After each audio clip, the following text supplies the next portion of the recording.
Al pensar que el embarazo es natural, poco se habla sobre la importancia que tiene que la mujer se prepare física y emocionalmente para este proceso. Los especialistas afirman que cuando las mujeres se realizan estudios antes del embarazo y durante los 9 meses de gestación, adquieren un estilo de vida saludable, lo que significa que pueden prevenir y tratar infecciones o alteraciones, como la desnutrición, diabetes gestacional y toxoplasmosis, entre otras. Y con ello evitar en la medida de lo posible cualquier daño al bebé. Quédate con nosotros en Diálogos en Confianza, porque hoy conoceremos la importancia de la salud prenatal.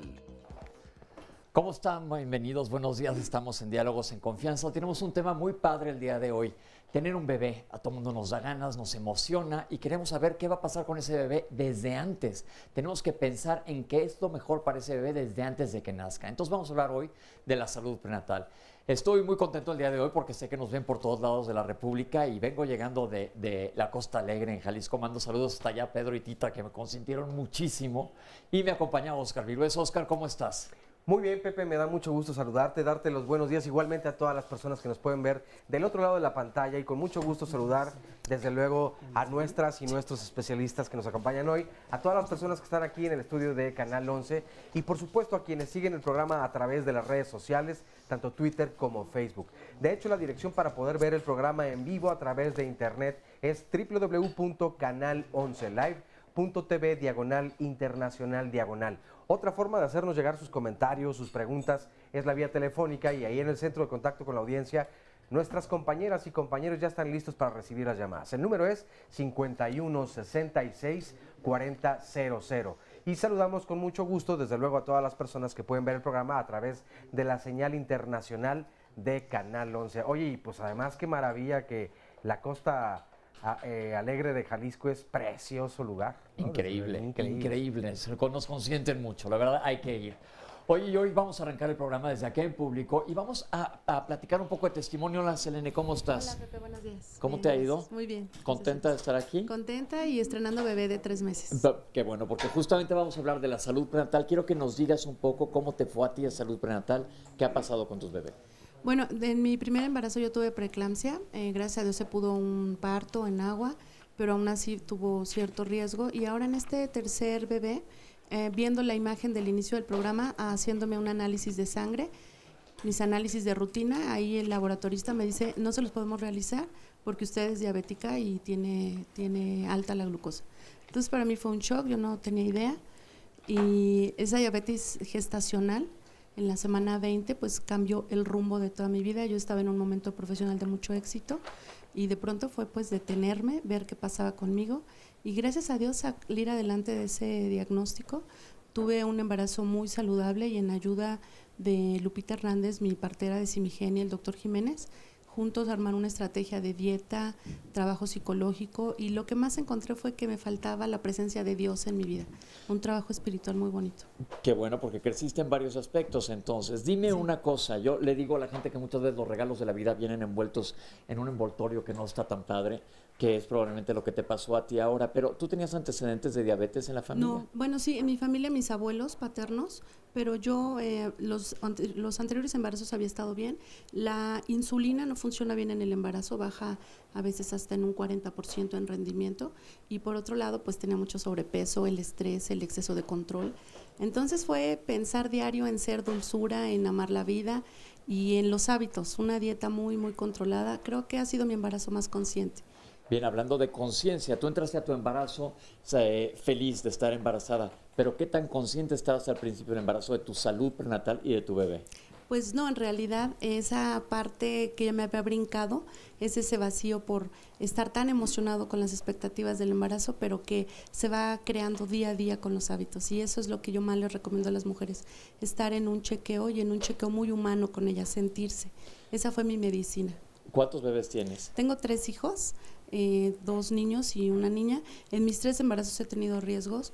El primero te comentaba con preeclampsia. Con la niña tuve un embarazo mucho más consciente. Y con mi hijo, buscando a ver qué me había pasado, tuve además depresión posparto. Llegué a Simigen, me formé como educadora en educación perinatal. Y ahí empecé un trabajo de reconciliación conmigo, de hacer las paces con mi historia, de ver la vida con una nueva maravilla, de magia, de asombro, de respeto. Y mi hija pues me permitió gestarla en más amor, en más calma.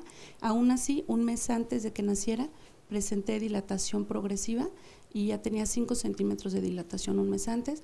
Así que nuevamente el escenario de una cesárea se venía, y hacer ajustes, ¿no?, interiores. Yo creo que creer es crear. Déjame explicarles qué quiere decir esto de 5 centímetros de dilatación. Esto quiere decir que le faltaba todavía un mes para que naciera su bebé, pero ya empezaba a abrirse el conducto por donde debe pasar el bebé. Entonces, por eso era necesario que se hiciera la cesárea. Y hablando de salud prenatal, ¿qué recomendación das antes de que entremos de lleno al programa?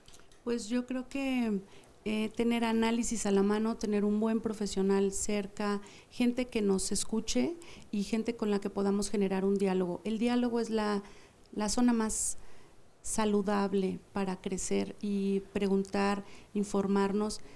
Si ya están en su embarazo, disfrutarlo muchísimo, pero al mismo tiempo no perder de vista que pueden surgir imprevistos y que al mismo tiempo ellas tienen la capacidad para resolverlos. Cuidarse mucho, comer bien, hacer ejercicio, dejar el estrés. Perfecto, dejar el estrés. Ojalá y pudiéramos, suena un poco más fácil decirlo que hacerlo, pero como tú dices, dialogar, y por eso estamos aquí en Diálogos en Confianza, y vamos a ver una cápsula que tenemos ahorita justo de lo que nos estás platicando sobre los exámenes prenatales. Gracias. Gracias a ti. Hay un perfil que se le conoce como prenatal.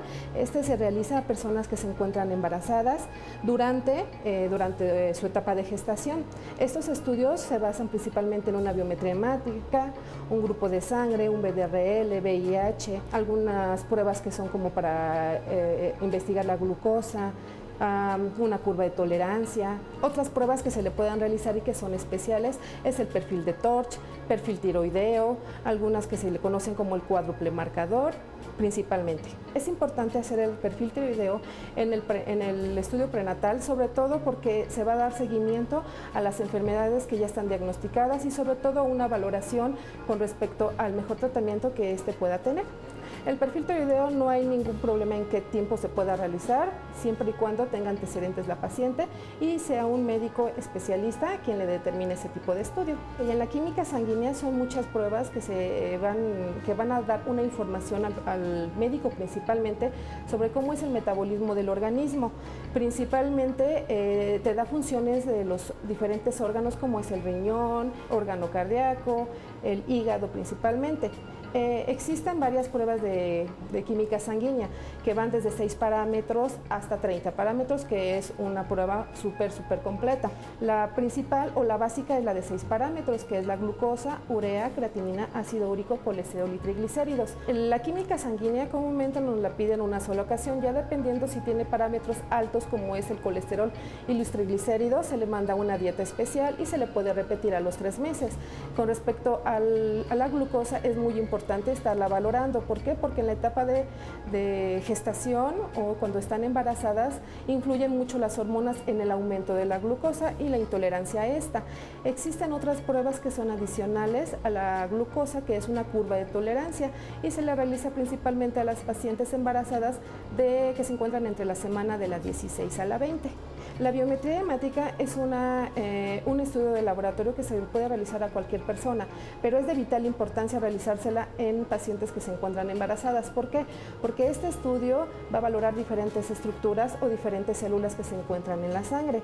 Estas células corresponden a glóbulos rojos que conducen oxígeno, a los glóbulos blancos que dan principalmente las defensas y las plaquetas que están incluidas principalmente en la coagulación de la sangre. Es importante realizárselo a las personas que están embarazadas porque ellas pueden llegar a presentar una anemia que puede ser de ligera a moderada. Esto significa que va a haber una disminución de los eritros.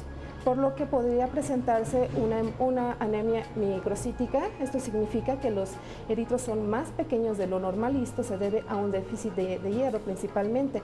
De lo contrario, podría hacerse una macrocítica, que son los eritros más grandes, y esto principalmente es una carencia de ácido fólico. La biometría hemática se realiza principalmente en las primeras semanas de gestación, en las primeras semanas de embarazo, y puede realizarse cada 2 o 3 meses. El perfil de Torch es una serie de pruebas que se le hacen principalmente al recién nacido. Esto es para valorar diversas infecciones que pueden producir toxoplasmosis, rubiola, citomegalovirus, herpes simple, VIH, entre otras. Todo esto se debe a causa de parásitos, virus, bacterias, incluso hasta hongos. Bien, pues para aclarar todo este tipo de información que ya oyeron demasiada terminología, les quiero presentar al panel que nos acompaña hoy. Primero que nada, doctora Lisette Alonso Salvador, ella es endocrinóloga y bióloga de la reproducción de la clínica Chirurgie en Medical, miembro de la Sociedad Mexicana de Nutrición y Endocrinología. Bienvenida. La doctora Edna Roseli Reina Ríos, pediatra, neonatóloga, intensivista, es maestra en ciencias médicas y de la Secretaría de la Federación Nacional de Neonatología de México.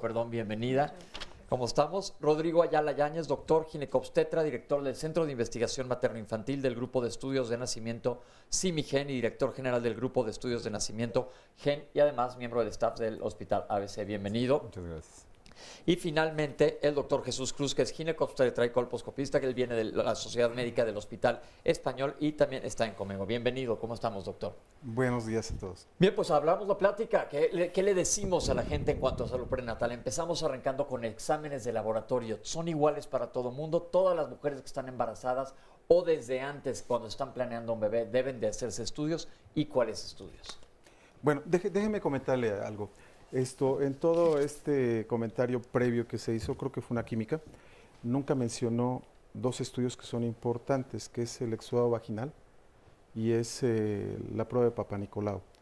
Está normado que toda paciente debe tener una prueba de Papa Nicolau, o bien muy cercana al momento en que se embaraza, o bien durante el embarazo, si en los últimos 2 años no se ha hecho nada. ¿Por qué? Porque hoy en día sabemos que uno de los virus que más afectan a cualquier mujer en cualquier época de su vida, a partir de que inició su vida sexual, es el virus del papiloma humano, que es el agente causal del cáncer cérvico-uterino. Esto está perfectamente normado. En los Estados Unidos este es un examen de rutina. Este se debe hacer siempre, ¿sí? Y el exudado, porque es muy frecuente que las mujeres hoy en día cursen con infecciones de muy diversos tipos que pueden comprometer ese embarazo. Ahora, los exámenes de laboratorio, también escuché por ahí algún comentario que se inician, que se hacen solamente al inicio del embarazo. No es cierto, es una vez por trimestre o tantas veces como sea necesario. Ok, pero hablando de manera prenatal, es decir, alguien y su pareja, un hombre y su pareja, una mujer o sola, porque ya no necesariamente requiere tener por qué una pareja, quiere tener un bebé. ¿Qué exámenes o se debe dirigir a dónde para saber qué exámenes solicitar? Y hablamos de un Papa Nicolau y hablamos de un exudado vaginal, más lo que vimos en la cápsula. Siempre existen antecedentes de importancia que hay que estar conscientes de ellos, sobre todo la pareja, ¿no? Una vez que la pareja se integra y conoce antecedentes, desde la compatibilidad del tipo de sangre que puede tener, el tipo de factor RH, estas son proteínas que hay en la superficie de la membrana de las células sanguíneas que en muchas ocasiones puede ser incompatible entre la pareja, el padre y la madre. El verdadero problema sobreviene cuando la madre es de RH negativo y el padre es RH positivo. Otros estudios que son importantes, desde luego todo el estado nutricional, los antecedentes de patologías dentro de cada una de las familias, el hecho de que haya familiares diabéticos, hipertensos, antecedentes de cáncer, en fin, todo esto pues va a impactar en la salud del recién nacido y hasta dentro de lo que es la planeación. De hecho, toda esta conceptualización existe ahora como se maneja mucho la idea o la frase de lo que se llama programación fetal.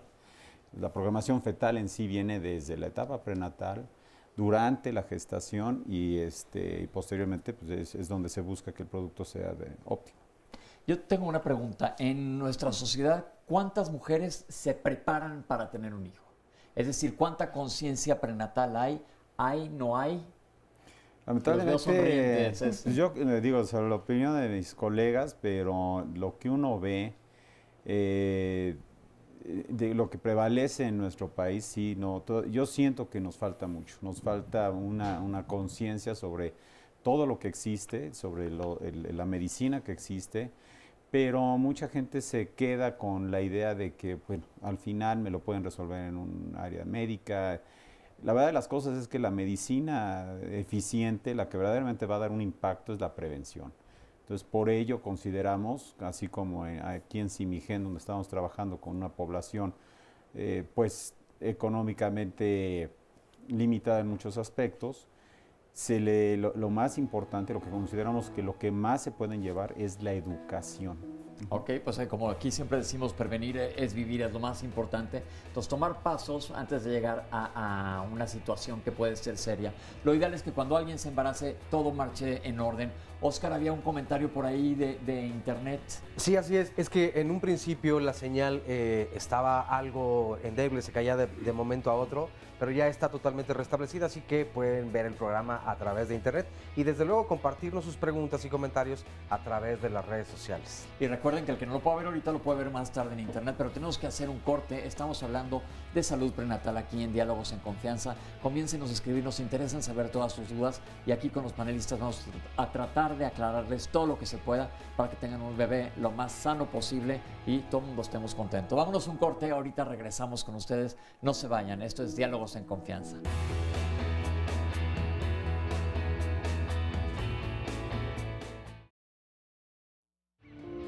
En los años 80, mundialmente fue reconocido que el ácido fólico tenía una generosa acción para la prevención de defectos al nacimiento, especialmente los defectos del tubo neural, lo cual esto generó un impacto muy importante al utilizar este ácido fólico previo al embarazo y durante el embarazo.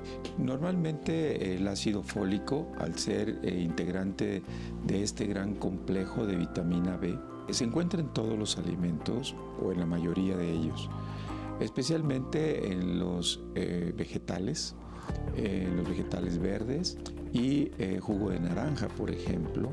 Aún así, es importante hacer notar que utilizar el ácido fólico de los alimentos tiene algunas limitaciones. Tiene que ser un hábito dentro de la persona y además la absorción de los alimentos es más lenta, lo cual en muchas ocasiones justifica el tener que suplementar para el gran proyecto de vida de toda pareja, que es tener un hijo. En la Secretaría de Salud hemos creado un programa que se llama Programa de Vigilancia de la Salud Materno-Fetal. Y ese programa de vigilancia inicia con una fase muy importante que es la pregestación, antes de que se embaracen. Esto conlleva a una asesoría, una consejería sobre la mejor manera de buscar un embarazo saludable y seguro. Y ese periodo en pro de la concepción, que viene a ser 3 meses previos, y importante decir que esos 3 meses previos deben de ser de ambos. O sea, la toma del ácido fólico debe de ser de la pareja y la mujer seguirá tomándolo durante el embarazo hasta el final del embarazo. La dosis basal, la dosis general, es de 0.4 miligramos, pero para aquellas parejas que han tenido alguna situación adversa, como pérdidas de embarazo, que se ha complicado un embarazo o que han tenido un bebé con algún problema morfológico de defecto al nacer, la dosis para ellos es de 4 miligramos. Entonces hay 2 dosis, una para común de la población y otra para parejas con riesgos. Hay una ventana muy importante para prevenir los defectos del tubo neural y esa ventana corresponde a los 2 primeros meses de la gestación. Si verdaderamente el ácido fólico en su presentación sola es sumamente económico. sumamente económico, vienen presentaciones hasta de 90 tabletitas para que se cumpla así, de esta manera, el grupo de los 3 meses, ¿no? Pero la Secretaría de Salud Federal y la Secretaría de Salud en los estados tienen ácido fólico en los centros de salud. Y estos centros de salud tienen a bien proporcionar en forma gratuita el ácido fólico.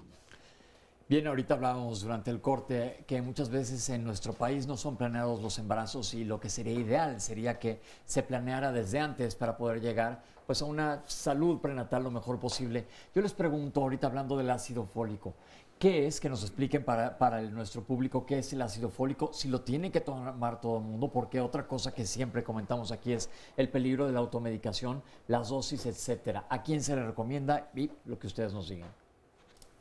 Pues, doctora, creo que la indicada es usted, ¿no? Es endocrino, ¿no? Sí, bueno, de hecho, lo ideal, como en toda mujer que planea embarazarse, es recomendable adquirir una buena concentración de ácido fólico dentro de la pregestación. La dosis que puede ser recomendada es de 4 miligramos, como mencionaron en la cápsula, pero realmente algo muy importante, yo quería también hacer un comentario en colación al tema de la pregestación. Creo que antes de planear un embarazo tenemos que también tomar en cuenta tomar un índice de masa corporal, un peso corporal dentro del rango óptimo, o sea, sin caer, por ejemplo, en rangos de sobrepeso, de obesidad, para poder planear un embarazo sano. Déjenme nada más aclarar esto de la pregestación es desde antes de que te embaraces. Exactamente. Y lo que la doctora nos quiere decir es que entren al embarazo con un peso ideal. Con un peso ideal, es correcto, Pepe. Lo ideal sería que toda mujer que planee un embarazo tenga un peso ideal para poder evitar complicaciones como son la diabetes gestacional y también como son la preeclampsia, ¿no? Y tener, por supuesto, un bebé, que todos deseamos tener un bebé sano. ¿Qué peso ideal se recomienda a la mujer promedio? Porque hablar de índice de masa corporal muchas veces no tienen acceso, hay una fórmula en internet, pero muchas veces no hay internet, etcétera. ¿Qué se les puede recomendar? ¿El índice de cintura-cadera? Bueno, en la actualidad tomamos en cuenta el peso adecuado para la talla o para la estatura de una persona. En realidad, nosotros somos un país que se considera todavía de talla baja. O sea, mujeres que nos encontramos con una estatura por debajo de unos 50. Tomamos en cuenta un marcador que se llama el índice de masa corporal. La fórmula es muy sencilla, podemos calcular desde el celular, donde podemos estimar el peso entre la talla al cuadrado. El índice de masa corporal para nuestra población, que sería la población con talla baja, sería entre los 21 y 23 kilogramos sobre metro cuadrado, porque ya después de los 23 a 25, con población de talla baja se considera sobrepeso. Okay. Y el tener sobrepeso pues involucra a futuro tener complicaciones como diabetes en el embarazo y también hipertensión asociada al embarazo. Algo muy importante acerca de lo que comentó la paciente que está aquí en embarazo en nuestro foro, ahí ya habla de que tenía diabetes previo al embarazo, adquirió diabetes en el embarazo. Más bien, lo adquirió durante el embarazo. Algo muy importante, por supuesto, en el caso de pacientes como ella que tienen riesgo de desarrollarlo durante el embarazo, es tomar en cuenta también marcadores como un marcador que se llama hemoglobina glucosilada, que es la fracción de azúcar que se pega a la hemoglobina total y nos puede estimar el riesgo de desarrollar diabetes en una persona que no está embarazada, pero es un marcador muy importante para tomar en consideración en la mujer que se encuentra embarazada para tener un buen parámetro de control. Es decir, en base a la historia clínica de cada paciente se solicitarán exámenes diferentes para cada uno. Es correcto, Pepe. Sí, doctor. Sí. Quisiera comentar alguna cosa regresando un poco al ácido fólico. Se habla del embarazo de 12 meses, ¿sí? Que es justamente lo que el doctor García Cavazos comentaba. En el embarazo de 12 meses, justamente 3 meses previos a cuando se planee intentar el embarazo, porque no va a ser seguro, ¿verdad? Claro. Simplemente estamos planeando, debe de iniciarse pues, la vigilancia, ¿no? Y como atinadamente también se menciona, debe de ser de la pareja. Porque bien, la mujer puede ser bien saludable, ser la mujer más saludable, estar en el peso ideal, pero su pareja no, ¿sí? No sabemos, hoy en día desafortunadamente existen muchas cosas, entre otras adicciones, y adicciones a muchas cosas. Esto va a disminuir la calidad espermática y va a disminuir las posibilidades de tener un bebé sano. Por eso el embarazo es de 2, no de 1. Y hoy en día se reconoce que el varón es capaz de provocar en el embarazo problemas, por ejemplo, toxemia, ¿sí? Entonces sí debemos de tener mucho cuidado también para tomar en cuenta al varón, aunque tradicionalmente en nuestro país el varón siempre se excluye, ¿no? Piensa que es un asunto de mujeres, porque pues así se ha creado esa cultura, y no, debe de ser una cultura de dos. Es más, a la vigilancia prenatal deben de acudir los esposos, ¿sí? Porque pues siempre están ignorantes la mayoría de ellos por diversas razones, pero idealmente eso debería de ser participativos en todo. Sí, reforzando lo que menciona el doctor, y también tomando en cuenta lo que se menciona del ácido fólico, al grado de que el ácido fólico también se recomienda que lo tome la pareja, el varón. Sí, claro. Y esto es por todos los beneficios que va a llevar. Yo creo que, desde los médicos fetales, materno-fetales, que son estos especialistas que hacen ginecología y obstetricia y posteriormente todavía hacen una especialidad en llevar el embarazo y estar viendo todas las alteraciones que pueden tener ellos pueden mencionar perfectamente bien y ver las consecuencias que puede tener la falta de un ácido fólico, sobre todo todas las alteraciones en el neurodesarrollo. Y finalmente, pues los pediatras me podrán decir, neonatólogos, los efectos que ellos ven al nacer de consecuencias que no siempre se presentan, pero existe un riesgo incrementado en aquellas pacientes que no tienen una ingesta adecuada del ácido fólico. Entonces podemos decir que sí se recomienda que la gente tome ácido fólico. Por Desde supuesto. luego, sí. Y no solamente durante el embarazo, incluso se habla de la lactancia, porque el ácido fólico es un elemento que no se acumula, su reserva es muy pobre y se elimina rápidamente en el caso de que no se tenga un aporte suficiente. Y la mamá va a entrar en una fase en donde durante la lactancia el bebé va a crecer a expensas de ella, absolutamente, en los primeros meses, según entiendo yo, ¿no? Entonces, esto es bien importante, el continuar con esto. Y más allá todavía, la mujer, hay artículos desde 1991 en donde habla de la protección del ácido fólico en relación a mastopatía, a enfermedades de la mama. Okay. Entonces, hay muchas cosas. Y los médicos, los ginecólogos, tenemos el compromiso de entregar a un bebé sano y a una mamá sana. Perfecto. Ese es nuestro compromiso. Tenemos algunas llamadas ya, ¿verdad, Oscar? Varios comentarios. Nos dice, por ejemplo, María Guadalupe, importante que este programa salga porque hace falta mucha educación continua para todas y para todos. Aurea León dice, me gustaría saber cuánto tiempo debo esperar para embarazarme después de retirarme el dispositivo. Llevo 3 años con este método y estoy en planes de un nuevo miembro en la familia. Pues muchas felicidades. ¿Cuánto tiempo requiere entonces? Es variable. Aquí hay que tomar en cuenta que hoy en día ya existen varios dispositivos. Nos gustaría que nos fuera más específica. Hay dispositivos que liberan hormonas, que eso sí requiere un periodo mayor para que todas estas hormonas disminuyan su concentración en sangre. Y el dispositivo más común, que es estos que tienen cobre, que en un momento dado lo único que generan es un ambiente hostil para el espermatozoide y no permiten una implantación. Pero lo óptimo usualmente es muy variable, mucho depende de cómo regularice su ciclo menstrual y también en qué condiciones se encuentre ella para buscar embarazo. Lo mejor es que se acerque desde luego a su ginecólogo. Eso sí. Sí, pero en general se habla de 3 a 6 meses. Sí. Ese es el tiempo óptimo. Aunque sí, déjenme mencionarles un detalle. La mujer se puede embarazar en el momento en que suspenda el método anticonceptivo. No hay una regla o no hay una condición que obligue a que se permanezca durante algún tiempo el efecto todo del medicamento o del producto que haya utilizado. A mí me ha tocado ver mujeres que se quitan en una menstruación el dispositivo y al siguiente mes están embarazadas. Para ella es una indicación, pero para otra población es una advertencia, ¿eh? Claro. Déjenme Hay que leerles tener cuidado. varias llamadas para tenerlas aquí ya, entonces puedo responder. Nos dice también Julieta Valeria Valentina. Mi bebé está por nacer esta semana. Hace un mes, en un ultrasonido, me encontraron la placenta calcificada y esto impidió que alimentara bien al bebé. Me hicieron un ultrasonido Doppler para saber si hay algo mal, a lo que me dijeron que no hay nada malo, solo que está chiquita. Yo quiero saber si puedo tener complicaciones a la hora de nacer. ¿Qué puedo hacer para saber si mi bebé viene bien? Narda Toriz, es un excelente programa, me gustan todos los temas y creo que para poder llevar a cabo una adecuada salud prenatal también tiene que ver con la adecuada orientación sexual de las y los jóvenes, ya que actualmente no todo el mundo se acerca a la información. En Twitter también tenemos algunos comentarios. Nos dice Gaby Frausto, yo hice yoga todo mi embarazo, por lo que tuve un parto fácil y hermoso. Recuperé además mi peso en 3 semanas. Indira Carrillo nos dice, chin, voy a tener que posponer la lavandería por ver el programa. Pues haces bien, muy bien.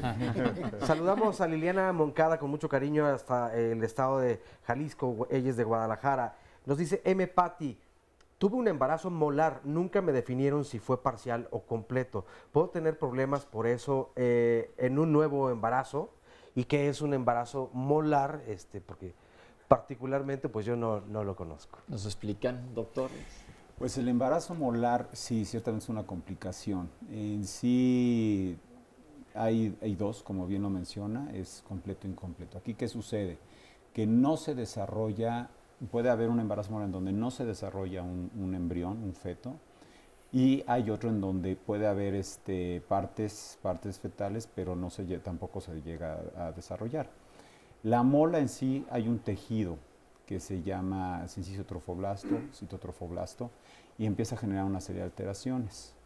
Y entre ellas hay una dilatación de unas estructuras que se llaman vellosidades coriales.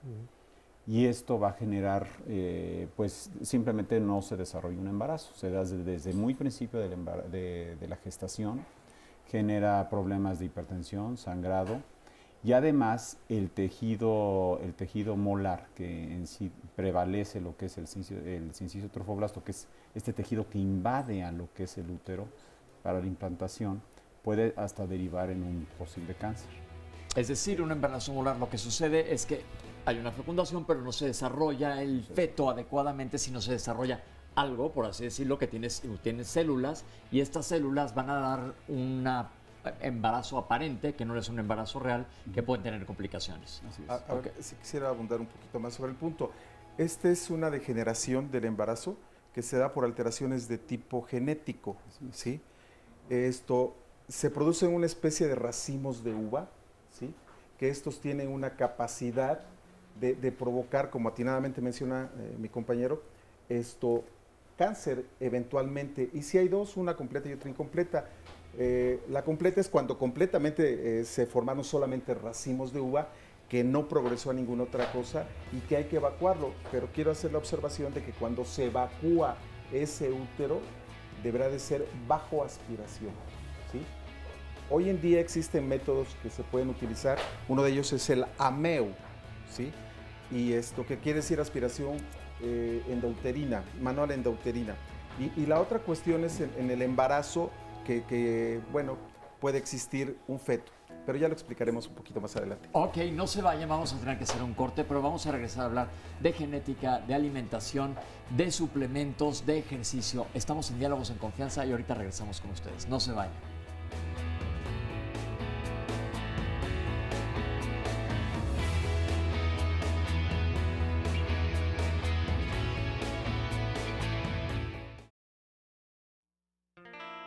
La nutrición debe ser importante antes, durante y después del embarazo, y es importante mencionar que una persona antes de embarazarse tiene que tener un peso adecuado. Esto va a hacer que durante el embarazo prevenga o reduzca los riesgos de alguna complicación.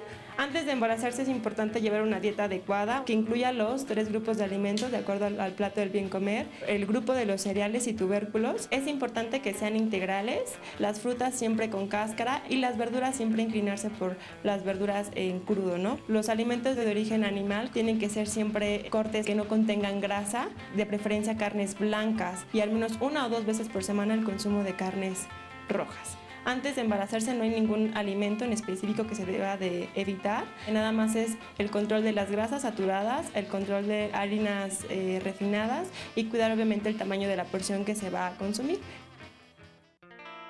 Ya en el embarazo como tal, sí se requieren alimentos o nutrimentos específicos. Entre ellos son vitaminas del complejo B, que vienen prácticamente en todos los alimentos. Alimentos con ácido fólico, es importante consumir ácido fólico durante la primer mes de embarazo. Alimentos que tienen ácido fólico son todas las verduras de hoja verde, de preferencia siempre comerlas en crudo. Alimentos con hierro también ayudan a la prevención de anemia. Alimentos con hierro son prácticamente las leguminosas. También es importante consumir fibra, ¿no? La fibra viene en todo lo que son frutas con cáscara. Y por último, también otro importante es el consumo de los omegas. El omega 3 es importante sobre todo a nivel de feto o bebé, impacta a nivel cerebral. Bien, pues aquí estoy sentado con el público y quiero que nos den un poco más de su experiencia durante el embarazo. Marcela, ¿cómo estás? Bien, bien, gracias. ¿Cómo te fue de alimentación durante el embarazo? Pues es importante mencionar que cuando yo me embaracé estaba en un régimen alimenticio, justo estaba bajando de peso cuando le atinamos. Ahora sí que los dos nos pusimos a dieta y justo cuando estábamos llegando al nivel, al peso ideal, nos embarazamos. Y bueno, en el proceso de embarazo yo sí trataba de cuidarme comiendo frutas, verduras, se me antojaba mucho las ensaladas, las cosas frescas y bueno, hacer ejercicio también fue muy importante para mí. Caminar todas las noches era un placer para mí. Acabas de mencionar a tu marido, entonces fue algo planeado desde antes. Pues la verdad es que ya teníamos muchas ganas desde hace muchos años, estábamos haciendo la tarea intensamente. Pero pues fue justo cuando le atinamos, cuando estábamos pasando los dos por un momento bello emocionalmente, estábamos haciendo ejercicio, estábamos bailando, estábamos practicando artes marciales, entonces estábamos muy pues ejercitados, nutridos, sanos emocionalmente también. ¿Cómo te fue durante el embarazo? Tuve yo también embarazo de alto riesgo porque tenía quistes y miomas. Entonces, sí, claro. Para mí era importante estarme checando constantemente con mis doctores, con Lupita Hernández también, una gran maestra en mi vida. Y también estaba haciendo ejercicio y comiendo sanamente. Perfecto. Pues gracias, Marcela, y felicidades. Muchas felicidades gracias, a los dos. gracias. Está muy Aquí seria. está. Hola. Mira. Hola. Bien, Jessica, Hola, ¿cómo estás? Buenos días, muy bien, gracias. ¿Qué nos quieres platicar tú? Ahora sí hace poquitito, ¿verdad? Pues hace un mes apenas. ¿Y cómo Que te acá. sientes? Muy bien, pues muy bien. Afortunadamente también comparto igual que con Selene, a Lupita Hernández, ella fue la que estuvo conmigo en el parto. Yo antes de embarazarme, bueno, siempre he estado en peso ideal, no he tenido nunca sobrepeso ni nada, entonces yo llevaba una alimentación muy sana, mis gustitos, ¿no? El chocolate y todo eso como todos. Pero cuando empiezo el embarazo, yo en el segundo trimestre sí inicié con un régimen para no subir los kilos, como que dicen que tienes que, bueno, subir los kilos exactos, subí 12 kilos y medio y ya los recuperé. Bueno, Te sientes perfecto. muy bien. Bueno, muchas gracias. No, Yo invito al panel, le tenemos la ventaja de tener a una pediatra. ¿Qué efecto tiene la nutrición? Tú que eres neonatóloga, con el bebé a la hora que nace, ¿por qué es tan importante? Ya hablamos de suplementos y de llevar un régimen. A mí la palabra dieta no me gusta, sino decir nada más comer sano para que esté bien. ¿Qué nos puedes decir en beneficio al niño? Bueno, hablando de nutrición y hablando de salud prenatal, en realidad sí quisiera decir que la verdadera salud prenatal debería de empezar desde la infancia de las niñas, o sea, en las niñas, en la etapa infantil. Si nosotros tenemos niñas que están bien nutridas y que crecen sanas, van a ser unas futuras mamás en el mejor estado también para poder gestar un bebé sano. Entonces, durante el embarazo ya quedamos que nuestros compañeros, los ginecobstetras, más su equipo multidisciplinario, van a ser los encargados de decirnos qué es lo que tienen que comer. Una dieta adecuada, su suplemento de ácido fólico. Muy importante que además del ácido fólico tiene que haber vitaminas B6 y B12. Si le dan suplemento de ácido fólico y no hay una buena cantidad de vitaminas B6 y B12 que traen las verduras y las carnes, entonces el ácido fólico tampoco se va a metabolizar adecuadamente y no va a ser suficiente. Nosotros ahora en el grupo donde yo trabajo tenemos una consulta que se llama consulta prenatal, donde nosotros los neonatólogos conocemos a la pareja. Es decir, tampoco nos esperamos ahora a que conozcan al neonatólogo o al pediatra hasta el momento que van a hacer ese bebé, sino antes. El objetivo de esta consulta, bueno, tiene varios objetivos. El primero y el más importante, creo, a mi modo de ver, es que conocemos a la pareja. Aquí sí generalmente solicitamos que vengan los dos, siempre, en un momento sin estrés. Eso es muy, muy importante. Si nosotros conocemos ya a la mamá en el momento que están las contracciones, en la sala de partos todavía peor, bueno, la relación médico-paciente es muy difícil establecerla. Está además toda la familia extensa, todo el mundo coopera, colabora, da consejos y tips y es muy complicado que los papás entiendan realmente qué está pasando.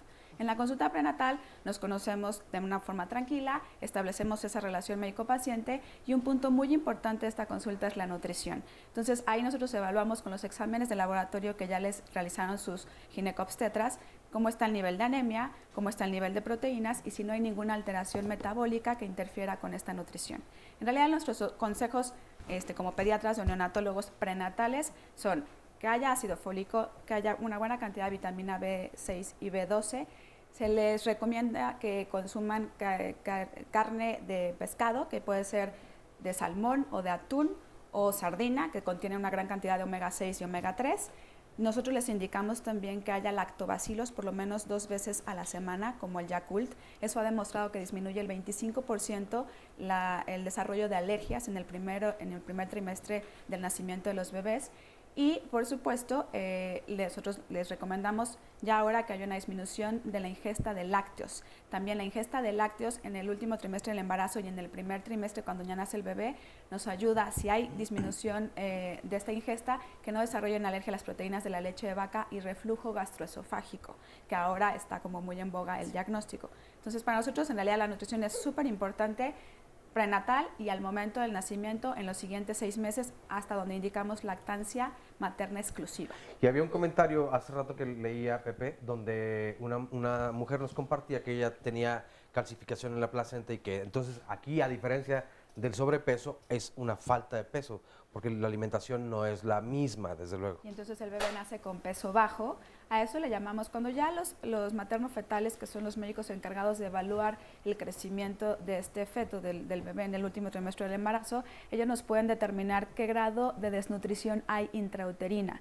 Y entonces diagnostican restricción en el crecimiento intrauterino, que es decir, que este bebé no alcanza a llegar a su potencial de crecimiento por una falta de aporte de nutrientes por parte de la mamá, ya sea por preeclampsia, diabetes gestacional o problemas de la placenta. Y nos compartía que estaba a una semana del parto. ¿Puede hacer algo en este momento para mejorarla? No, porque el problema aquí es la entrega de nutrientes a través de la placenta. Hay un problema vascular de la placenta que no es capaz de entregar ni el flujo de oxígeno ni el flujo de nutrientes. Entonces ahí con el ultrasonido que le realizaron, que es lo correcto, el materno fetal evalúa qué grado de compromiso hay y entonces ya el ginecobstetra decide si es mejor interrumpir el embarazo o si todavía puede darle chance a que ese bebé crezca un poco más.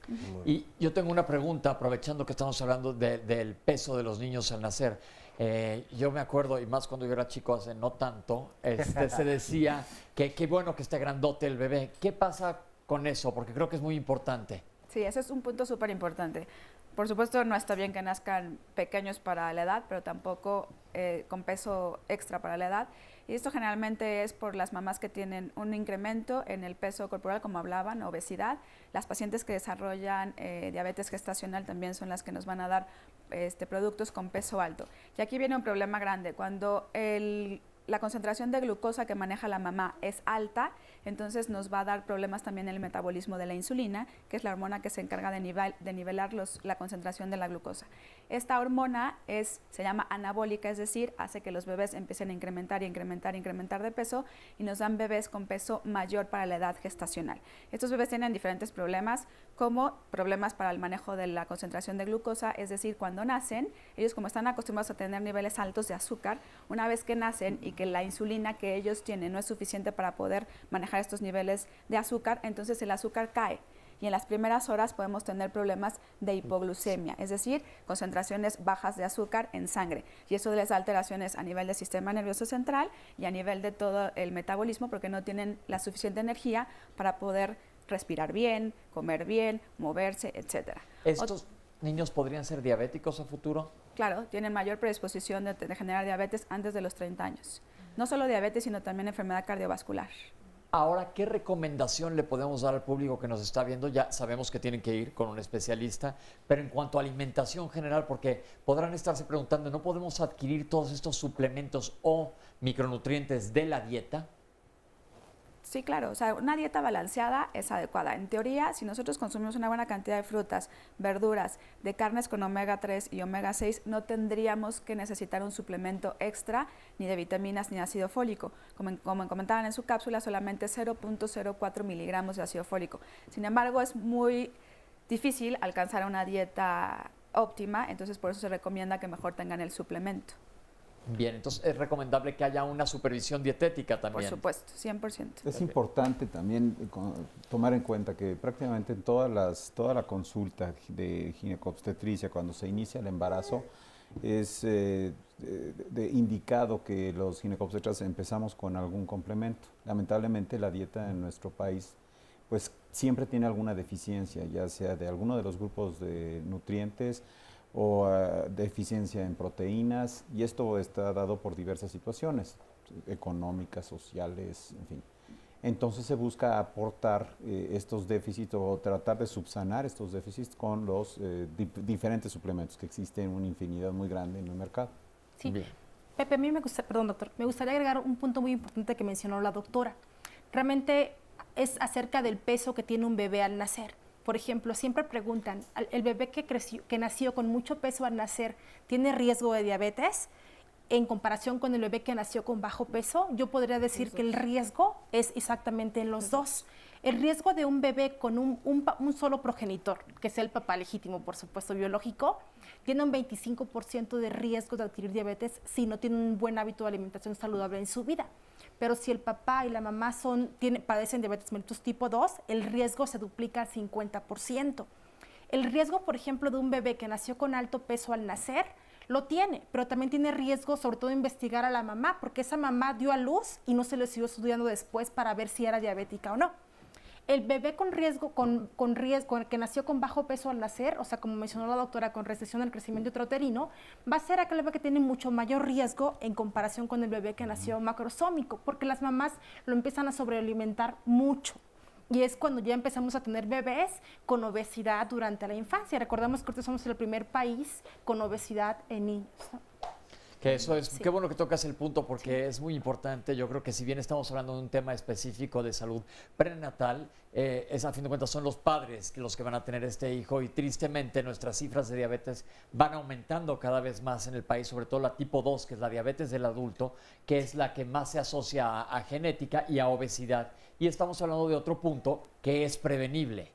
Si hablamos de no hacer una dieta, sino llevar una alimentación balanceada, aunque tus padres hayan sido diabéticos, tienes mucho menor posibilidad de ser diabético tú y por ende tener un efecto sobre tu bebé. Oscar, ¿qué hay de llamadas? Muchas llamadas. Lucía nos dice, si quiero embarazarme y mi esposo tiene cáncer, ¿esto le podría afectar al bebé? Pues cáncer de dónde, ¿no? Depende del tipo de cáncer. Depende del tipo de cáncer, esa es una. Pero quisiera hacer un comentario. Creo que hemos dejado un poco atrás la pregunta de esta persona que tiene una placenta ya calcificada con un bebé aparentemente de bajo peso. Creo que ese bebé pudiera tener algún riesgo y valdría la pena que le hicieran una serie de pruebas más, incluso valorar la interrupción de ese embarazo, porque sabemos que estos son factores que aumentan riesgos al nacer. Entonces, o incluso de muerte intrauterina. ¿Sí? Okay. Entonces vale la pena concluirlo. Eso es en relación a la pregunta. Y en relación a los alimentos, yo siempre recomiendo 5 alimentos a mis pacientes, que son leche, carne, fruta, huevo y verduras y 2 rebanadas de pan integral. Siempre se lo recomiendo. Esta es una manera sencilla porque de repente nos ponemos muy técnicos y finalmente la gente no lo va a entender. Okay, yo creo que eso es la clave de este programa, justamente por eso le llamamos diálogos, para ir aclarando cualquier tipo de duda que salga. Entonces lo que hay que hacer es acercarse a su médico, comer lo más adecuadamente posible y vamos a ver además una cápsula sobre cuál es el papel de la enfermería perinatal en estos momentos. Por otro lado, es muy importante que hagan conciencia de su historia clínica cada uno de ustedes para que cuando lleguen con su médico desde antes de planear su embarazo, él sepa, como ya dijimos en un inicio del programa, qué estudios se le deben de hacer específicamente en tu propio caso y evidentemente, para que tu bebé salga lo más sano posible, apégate a las condiciones, a las recomendaciones de tu médico. No se vayan, vamos a regresar ahorita en Diálogos en Confianza. La función del enfermero perinatal es valorar el riesgo mediante preguntas, mediante una historia clínica y pues, embarazos previos, cómo le fue a la paciente. Se valora el riesgo y de ahí decidimos si lo vemos nosotros como perinatales, normalmente nosotros vemos embarazos de bajo riesgo o mediano riesgo, o si el riesgo ya pasaría a ser alto, ya pasaría con el médico ginecólogo. Nosotros le damos seguimiento a las mujeres embarazadas, prácticamente es una consulta, o sea, se interroga cómo ha estado durante su tiempo que no la hemos visto, si toman sus signos vitales, se checa al bebé, si tiene alguna molestia durante este tiempo que no ha venido. Ya estando allá en trabajo de parto, nosotros como perinatales o como licenciados en enfermería y obstetricia atendemos los partos. Estamos con ella durante todo su proceso de trabajo de parto. Igual, ahí también estamos identificando factores de riesgo. Ya si se llegara a complicar, entonces ya no nos corresponde a nosotros, ahí acaba nuestra función, pasaría al médico ginecólogo. Lo que más me gusta de mi profesión es estar y convivir con las mujeres embarazadas y recibir a los bebés.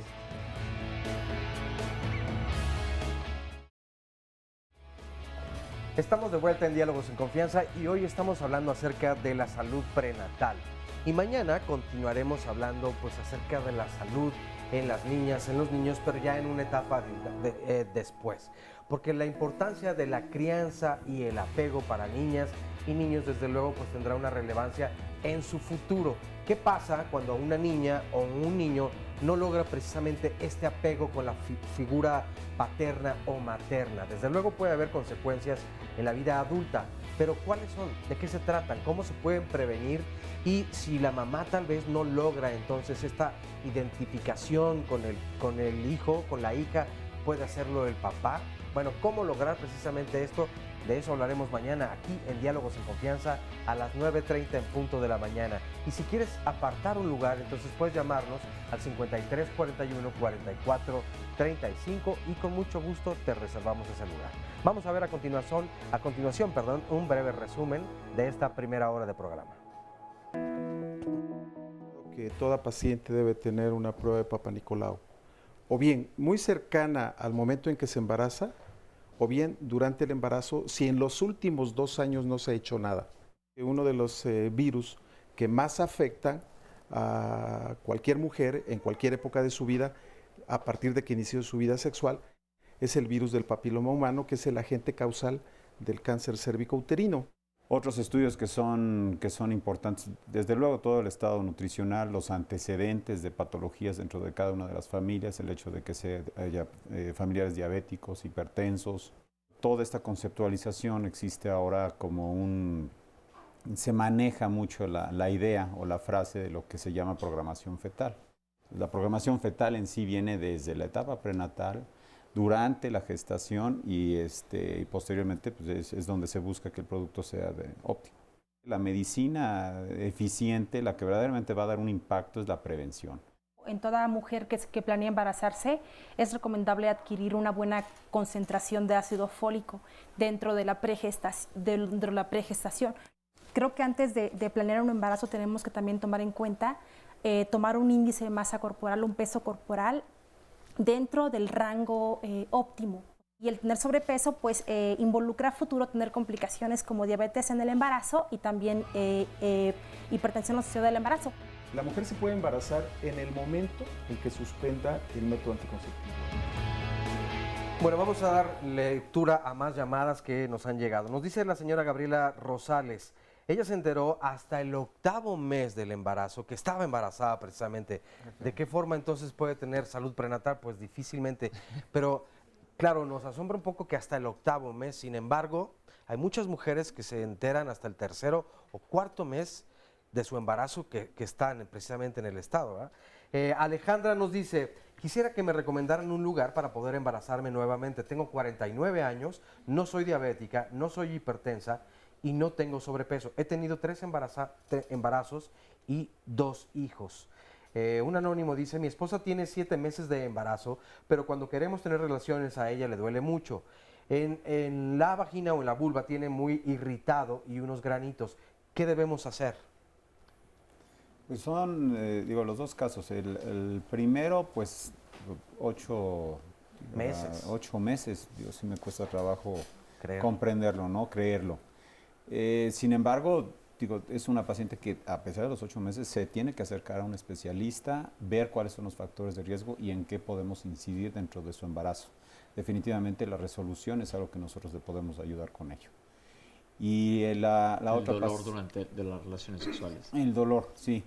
Es todo un tema muy complejo. Sí, también se tiene que acercar a un especialista para determinar cuál es la causa de este problema, de este vaginismo. Muchas veces cambios hormonales, el apoyo con algún medicamento en particular que cambie las concentraciones de hormonas y al mismo tiempo la resequedad, puede ser desde resequedad vaginal, un tenesmo vaginal por alguna contractura de las estructuras de la vagina, en fin. Y se habló desde el principio de un exudado vaginal que es recomendable si hay algo infeccioso, ¿no? Sí, claro. Aquí yo quisiera hacer algunos comentarios. Uno importante es la consejería.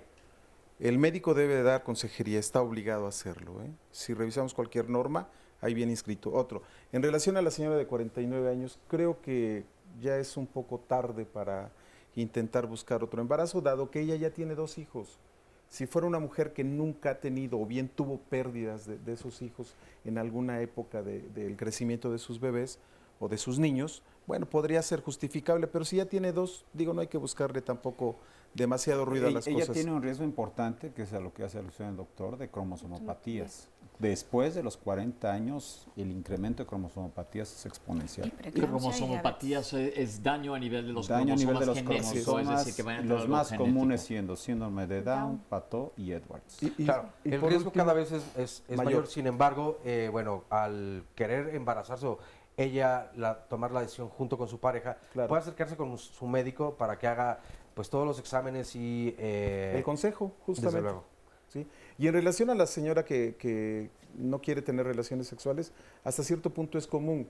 La mujer durante el embarazo produce más flujo del habitual por los cambios hormonales, en particular por la progesterona. Entonces es común que esté irritada, pero además hay que buscarle factores de riesgo, ¿no? Infecciones y demás. Y la verdad es que ahí sí yo les diría a los señores que tuvieran un poco de paciencia y pues tratar de entender que la esposa no está en una situación como para disfrutar una relación sexual, porque la vida sexual es para disfrutarse, no para sufrirse. Claro. ¿Sí? Fíjate, y hablando de este acompañamiento médico, muchas veces por pena o por la rapidez entre consulta y consulta que tienen muchas veces los médicos, no preguntamos todo lo que queremos.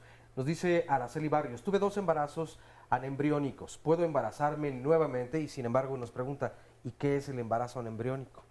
Como su nombre lo indica, no hay embrión. Esto evidentemente requiere consejo genético, ¿no? Evidentemente tienen que estudiar a los 2, porque pues, es un problema de los 2, y en tanto no se tenga un diagnóstico de certeza, lo recomendable es postergar el embarazo. Kendira Vázquez, tengo 39 años, tengo miomas en la matriz, ¿habría problemas si me embarazo? Los miomas sí son un factor de riesgo, porque pueden dar problemas de abortos recurrentes. Si se logra el embarazo, también puede haber desde problemas de malformaciones, incremento de alteraciones durante el embarazo e inclusive precipitar el parto. Nada más aclarar que los miomas son crecimientos de la pared del útero del músculo. Son alteraciones del músculo uterino. El útero es un músculo, sufre una degeneración y se forman estos miomas. No son malignos, son completamente benignos y durante la etapa en donde no esté embarazada la mujer se pueden corregir. Hay muchas técnicas, entre ellas las quirúrgicas. Claro. Quisiera hacer un comentario con respecto a esto. El 30% de las mujeres tienen miomas, el 30%.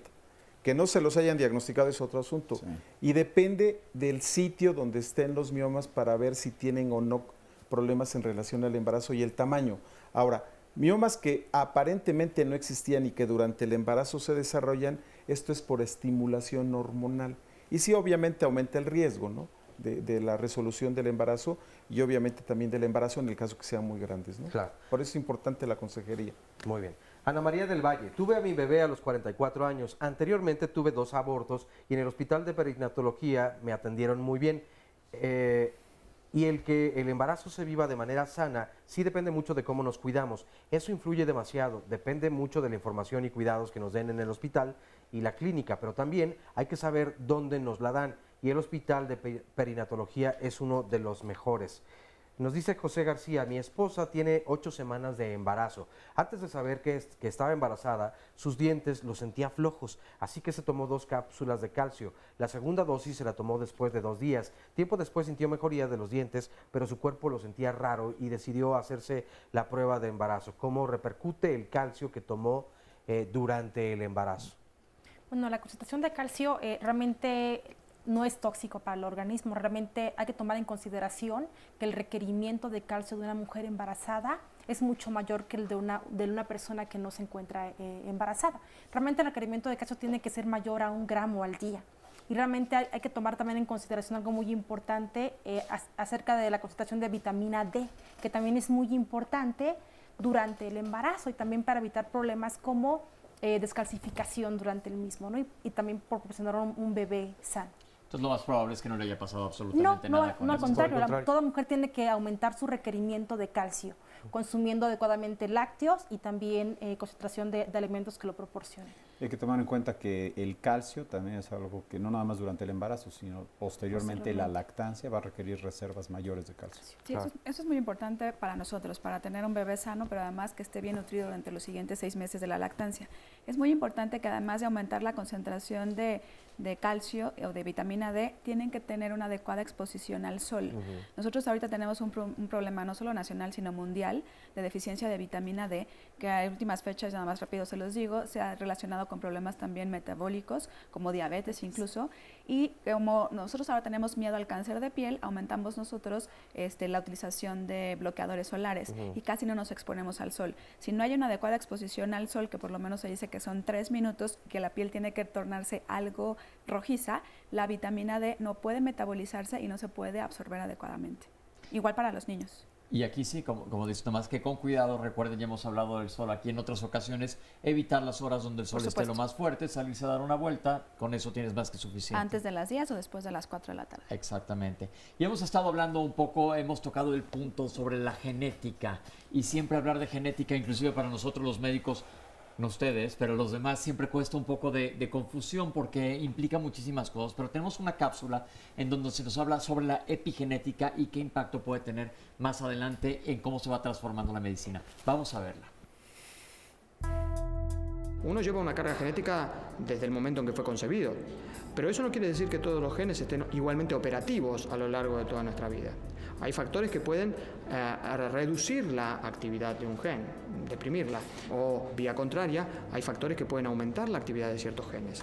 Y estos factores, que no cambian estructuralmente al ADN, pero pueden modularlo de diversas maneras, metilándolo, acetilando ciertas proteínas que tienen que ver con el ADN, pueden ocasionar cambios que sean muy persistentes. Ahora, estos cambios epigenéticos tienen que ver, como les decía, con el ambiente y pueden tener que ver, por ejemplo, con lo que una madre comió durante el periodo periconcepcional.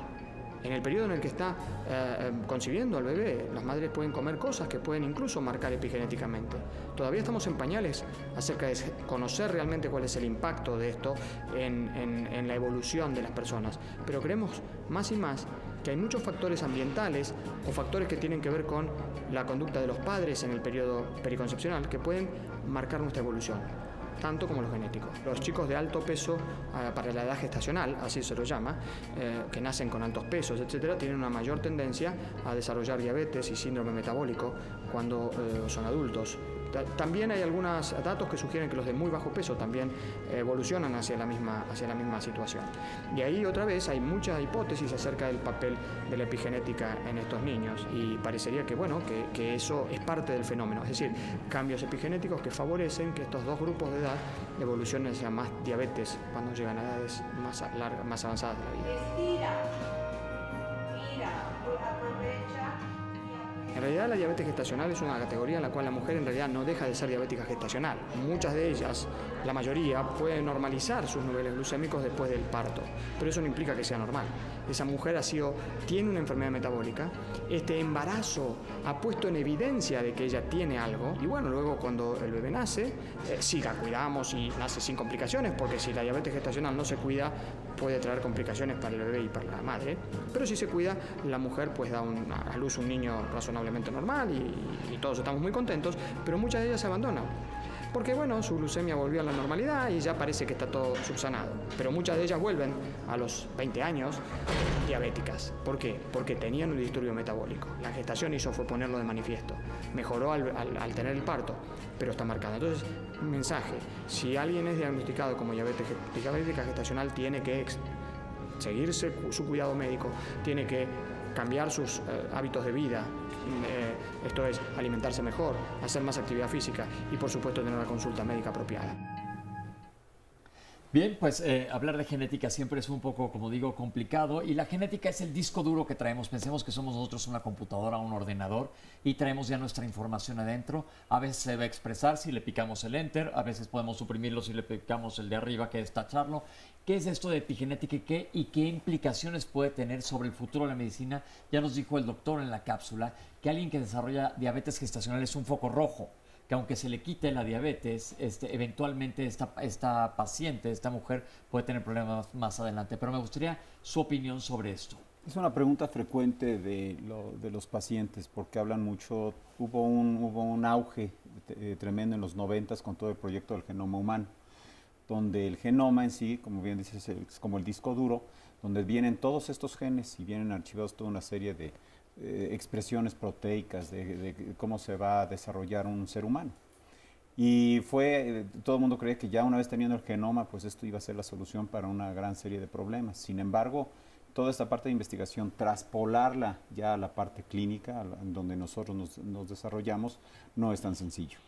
Posteriormente se ve toda esta parte que se llama epigenética, que es en sí todas las influencias externas, que puede ser, como bien dice el doctor en la cápsula, los factores del medio ambiente que van a hacer que se expresen o no estos códigos genéticos.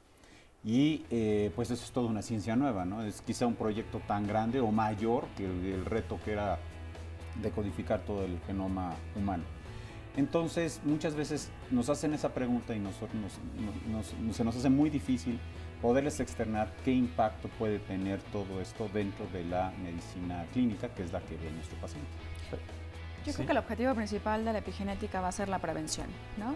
El mejor conocimiento de los probables riesgos a desarrollar determinadas enfermedades nos va a dar la capacidad de poder limitar estos factores externos y disminuir esa posibilidad de expresión. Entonces va a ser la prevención, que es a donde todos nos tenemos que dirigir. Entonces yo creo que sí, los esfuerzos tienen que estar encaminados a conocernos mejor para poder prevenir. Tú modificas todo lo que hay externo y entonces disminuyes esa posibilidad de tener diabetes, tener hipertensión. Pues ahí lo tienen. Vamos a ir a un corte y ahorita regresamos con ustedes aquí en Diálogos en Confianza. No se vayan.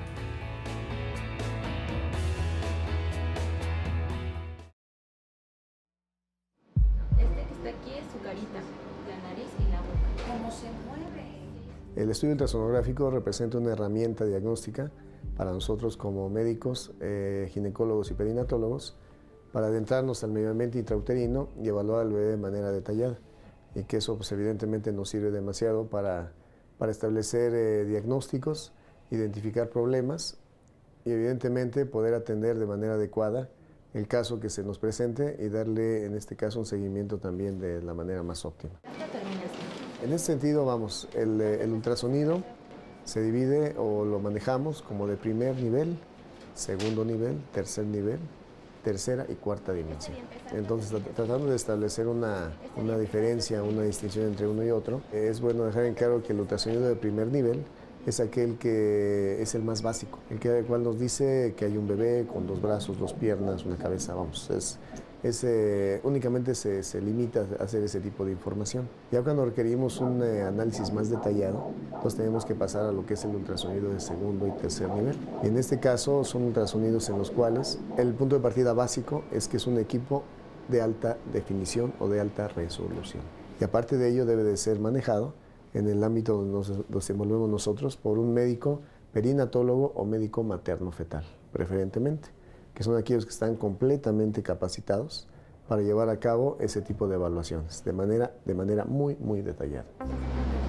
En un embarazo normoevolutivo, es pertinente llevar a cabo 3 ultrasonidos de manera obligada. Y esto se establece de acuerdo a las semanas de gestación. Y conforme a ello, el primer ultrasonido que se debe practicar es el que se practica entre las 11 y las 14 semanas. Eso nos sirve para detectar problemas cromosómicos en los bebés. Como bien sabemos, toda paciente que se embaraza, ¿sí?, tiene riesgo de tener un bebé enfermo. Esto es con algún síndrome, algún problema de malformaciones. Entonces, cuando se practica este ultrasonido entre 11 y 14 semanas, esto nos permite buscar intencionadamente señales que el bebé ofrece o puede llegar a tener, que nos permite identificar a esos bebés enfermos. Y estas señales en esta etapa, que vuelvo a insistir, 11-14 semanas, son 3 de manera bien definida. La primera es checar que tengan su hueso nasal. Aquellos bebés que no tienen huesito nasal o que lo tienen más pequeño de lo normal, tienen el riesgo de estar enfermos. Otra señal más es el medir, el evaluar lo que nosotros definimos como translucencia nucal. A todos los bebés se les colecta un líquido a nivel de la zona de la nuca, pero este líquido comúnmente no debe de exceder los 2.5 o 3 milímetros. Cuando este líquido o cuando este espacio se sobrepasa estas dimensiones, evidentemente también es una señal de que el bebé puede estar enfermo. La tercera señal que revisamos o que buscamos es el ductus venoso. que es un componente vascular que transcurre por el área hepática del bebé y que posteriormente va al corazón. Y tenemos que evaluar pues cómo se comporta, cómo se da la onda de velocidad de flujo al dentro de este vaso.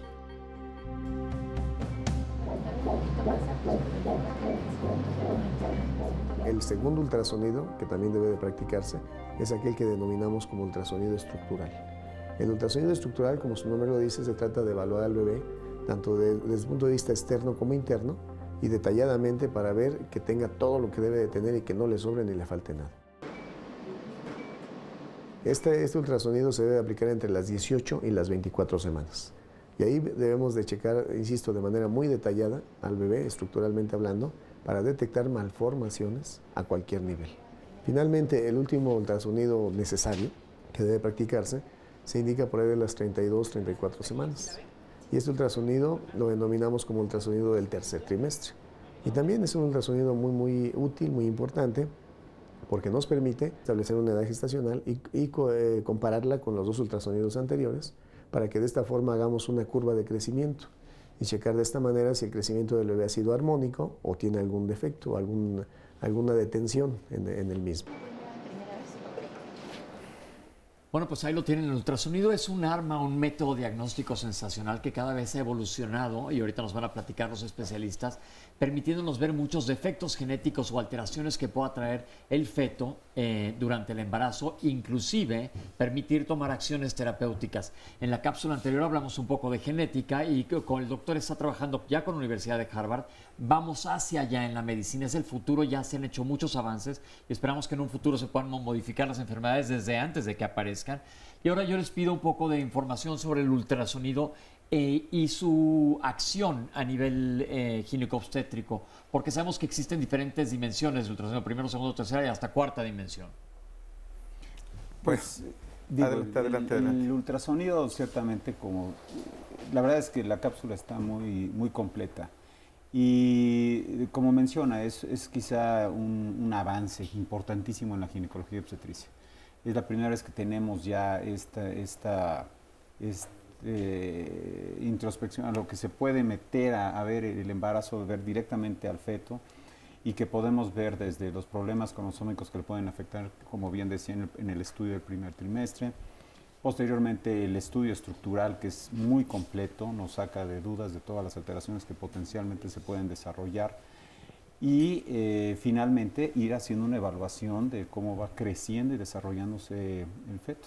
Y de esta manera, pues descartar desde cromosomopatías, restricción en el crecimiento, alteraciones de flujo, malformaciones. Es extremadamente útil y sí, el mínimo son 3 ultrasonidos a lo largo del embarazo. Se debe tomar en cuenta que es un estudio que no es inocuo. A eso iba, a sí. esto me refiero que, o sea, mucha gente luego dice, bueno, quiero más ultrasonidos para tener la foto del bebé. No se trata de sacarle fotos, sino se trata de hacer un estudio serio en donde se está evaluando la salud fetal. Y hay que tomar en cuenta, ¿de dónde deriva toda esta tecnología? Es simplemente como el sonar. El sonar es esta tecnología para detectar submarinos, que posterior, de hecho, el inventor estaba en el ejército británico y traspoló toda esta tecnología a la medicina. Entonces son ondas sonoras que chocan contra un objeto, regresan la información en cuanto a, en base al tiempo que tardan en regresar y con la intensidad con la que regresan, van generando una imagen. Pero al fin y al cabo es un choque. Y cuando estamos hablando de un embrión, a quien se le está practicando un ultrasonido, estamos hablando de un embrión que al principio un embrión no es más que un grupo de células. Entonces es fácil, se puede lastimar por eso a la hora que hablamos que cuando no es utilizamos inocuo. ultrasonidos muy complejos, por ejemplo Doppler, para evaluar el foco cardíaco, no se recomienda en el primer trimestre porque puede haber lesión de lo que serían las estructuras cardíacas. Es decir, el ultrasonido lanza una onda sonora y con Así lo que es. se vaya encontrando en su camino se va a ir rebotando y vamos a crear una imagen, tal como hacen las ballenas, por ejemplo, como hacen los submarinos, como lo explicó el doctor. Sí, doctor. Sí, quisiera comentar algunos detalles. A ver, el ultrasonido empezó ya de manera seria y formal en ginecobstetricia a finales de los 70s. Antes se usaba muy poco, era verdaderamente excepcional. Poco a poco se ha ido incrementando y hoy en día es una de las armas más importantes que tenemos para hacer diagnóstico prenatal. E incluso desde antes, ¿sí? Esto, en general, es inocuo, ¿sí? Esto, durante mucho tiempo se satanizó, incluso por ahí apareció por los 90s, una teoría de que decía que el reflujo era provocado por el ultrasonido. Sin embargo, se pudo demostrar que esto no era cierto. También se hablaba de que justamente por la vibración que tenía, podía romper los cromosomas y que esto podía provocar alteraciones en ese bebé, ¿no? Esto tampoco es cierto. Lo que sucede es que aumenta la temperatura. Entre más sofisticado sea un ultrasonido, mayor temperatura puede dar. Y la exposición que se tenga a esa temperatura, ¿sí? Incluso el manual del propio equipo lo dice, que no se use durante, no se debe de rebasar cierto tiempo porque se incrementa la temperatura y eso sí puede ser nocivo. Y justamente por eso la FDA y COFEPRIS autoriza determinados ultrasonidos para uso humano, que no es el mismo, aunque son muy parecidos, al de uso veterinario. ¿Sí? Entonces sí debemos de tener muy en cuenta quienes hagan ultrasonido ese tipo de situaciones. Pero en general es un método bastante seguro. Es más, pues mis compañeros estuvieron en perinato y hay pacientes que se les hace ultrasonido diario para ver cuál es la evolución y no les pasa nada a los bebés. Estamos hablando del ultrasonido 2D. Yo creo que como cualquier prueba diagnóstica no se debe de abusar. Hay unas indicaciones precisas para cada embarazo en particular. Y yo como neonatóloga sí tengo que decir que a nosotros nos ha cambiado por completo la evolución de los niños. Yo poder saber que voy a tener un bebé con una hernia diafragmática desde antes, me cambia por completo esa morbimortalidad de ese bebé. Es decir, que pueda sobrevivir y que tenga menos complicaciones. Que un bebé que me llega sin saber y que en ese momento me doy cuenta que tiene un problema estructural grave. Yo creo que esto es clave a lo que los voy a llevar ahora, porque estamos hablando de que puedes detectar un problema desde antes de que nazca el niño, pero ya trae una hernia diafragmática, por ejemplo, algún defecto genético que se está demostrando estructuralmente. Atresia esofágica, por ejemplo. O alguna atresia esofágica es que no se acabe de formar el esófago, sino termine en una punta de lanza y no puedan pasar los alimentos. Todo esto se puede ver, pero ahora voy a ligarlo y nos quedamos con esta idea antes de tomar decisiones qué hacer cuando no hay un ultrasonido así, con, por ejemplo, exámenes de sangre, y se habla aquí del perfil TORCH. ¿Nos pueden explicar qué es el perfil TORCH? ¿Quieres explicar? Bueno, es un estudio en sangre que se hace para detectar algunas enfermedades particularmente infecciosas, ¿sí? De tal manera que si nosotros lo hacemos como un estudio básico, podemos anticipar si esa paciente puede llegar a tener factores de riesgo, ¿no? Y de esta manera sí buscar intencionadamente la posibilidad de alteraciones o incluso en un momento determinado recomendar incluso el aborto, ¿no? Si fuera necesario. Recuerdo en alguna ocasión me tocó ver a una paciente con rubiola, pero en el primer trimestre del embarazo y estaba, pero de verdad, en una expresión máxima. Finalmente ese bebé murió y hubo que evacuar ese útero. Así de grave puede llegar a ser un problema y si nosotros utilizamos todo este arsenal que tenemos de diagnóstico, podemos anticiparnos, incluso podemos prever que se pueda presentar alguna alteración o bien ya estar atentos para que cuando nazca ese bebé saber hacia dónde dirigirnos, en este caso los pediatras, ¿no? A ver, voy a barajar un poco. El perfil TORCH son las cifras de cada una de las enfermedades. T es toxoplasmosis. Sí. Toxoplasmosis es una enfermedad parasitaria que normalmente se asocia a los gatos. Entonces, ¿qué se le puede recomendar a una mamá como consejo práctico de los que tienen un gato en su casa? Pues prácticamente no tener gato. De preferencia, entonces, durante el embarazo, no tener gatos. No estar expuesto a gatos. La O del TORCH es otros, ¿no? Es TORCH. Es rubiola. El rubiola, citomegalovirus. Vamos con la rubiola, te puede dar sordera en el niño. Y ceguera. Malformaciones. Sordera, ceguera y malformaciones a nivel del sistema nervioso central graves. ¿Qué se hace? Incompatibles con la vida. Y en extremidades. ¿Qué se hace si se detecta a una mamá que tiene rubiola?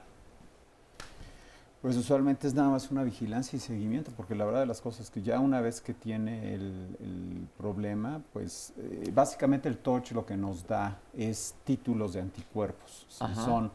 Hay dos familias principales, las M y las G, IgM y IgG. ¿Qué son anticuerpos? Esto habla de memoria, que son anticuerpos, las de memoria y las de fase aguda. Si se elevan las M, que son las de fase aguda, la enfermedad está activa, mientras que las G habla de que ya generó una cierta autoinmunidad y aunque se eleven esos no hay problema. La verdad de las cosas es que la rubiola es de las más deleterias que podemos tener en el embarazo y es un verdadero problema si una paciente embarazada pues, llega a tener rubiola. Una cosa que quiero nada más aclarar rápidamente, que son diferentes tipos de anticuerpos, hay IgG e IgM. M, yo siempre les digo a los alumnos que se acuerden, mientras. M es que mientras está con esto, está pasando la enfermedad. IG es que se acuerden, en algún momento estuvieron expuestos. Pero, por ejemplo, ya vimos que la rubiola es peligrosa. El citomegalovirus, ¿a alguien le sale un citomegalovirus positivo? ¿Qué efectos puede tener en el bebé? Sí. ¿Y qué se hace? El citomegalovirus es una infección por un virus que relativamente es común, casi todos estamos positivos a ello, sobre todo los que estamos en contacto con niños, y generalmente pasa como una infección asintomática, es decir, se puede confundir incluso hasta como una gripa. Sin embargo, en el embarazo, muchas de las mamás pueden incluso haber tenido citomegalovirus y no tener manifestaciones clínicas, por eso es importante que le tomen el TORCH, y en los bebés puede desarrollar problemas como alteraciones a nivel visual y a nivel del sistema nervioso central, calcificaciones a nivel del sistema nervioso central, que después pueden traer problemas en neurodesarrollo. Entonces sí es súper importante. Y todo depende de la cantidad de anticuerpos que haya, porque puede salir, me salió un TORCH positivo, quiere decir que a lo mejor tuve en mi pasado un contacto con un citomegalovirus, con un gato que tenía toxoplasma, y en ese momento, dependiendo de la cantidad de anticuerpos que tenga, se tomará una determinación de hacer algo o no. Y de hacer algo, aunados a lo que hablamos del ultrasonido, detectando algo que venga mal en el bebé, ¿qué se hace? Ahí no entendí. Pero habla sobre interrupción del embarazo. Sí, la interrupción de embarazo. ¿Se hace o no? ¿O qué parámetros? Ya sé que estoy a lo mejor metiéndome en complicaciones de preguntas, pero de eso se trata un poco. Aquí entra mucho la clínica, ¿no? ¿En qué momento de la gestación y qué títulos tenga? ¿Sí?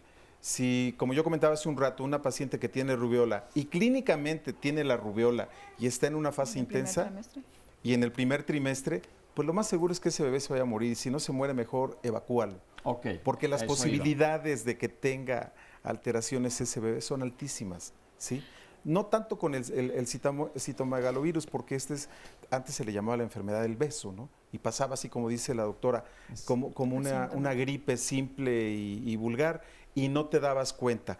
Pero cuando los títulos están altos, ahí sí podemos tener problemas en ese bebé. En la mamá ya no, pero en el bebé sí.